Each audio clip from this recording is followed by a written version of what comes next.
called Catholics versus Convicts, fun fact, by Brent Musburger on October 15th, 1988. Number 4, Notre Dame upset number 1 ranked Miami 31-30, ending UM's 36-game regular season win streak, and that's Steve Walsh's only loss as a 2-year starter.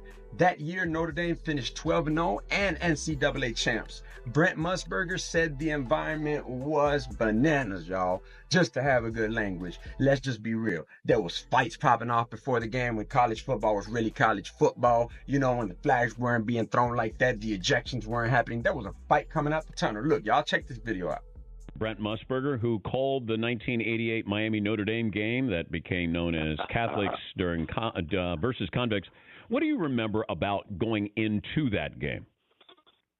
It was unbelievable, Dan. The environment around South Bend. You know, the one real regret that I have is when NBC, God bless them, they took control of the Notre Dame home games, and I wasn't able to go back in after that to do it. It's one of the great settings, and this one was special.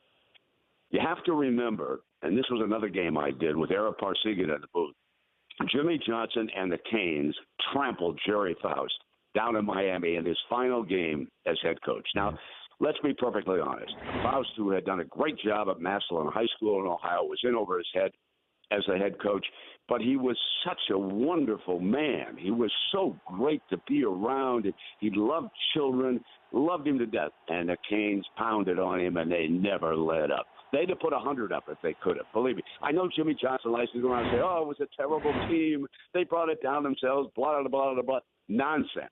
That Cane team wanted to bury Notre Dame that particular day.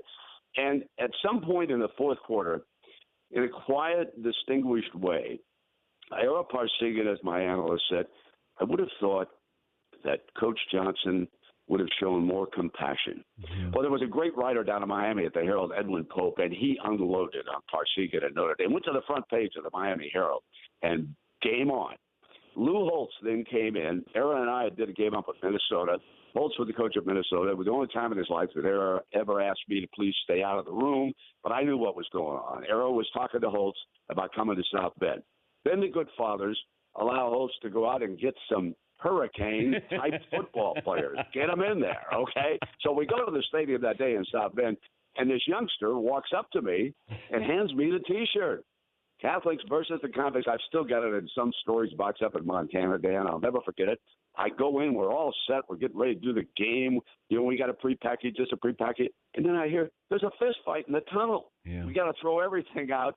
So it starts, Ishmael was directly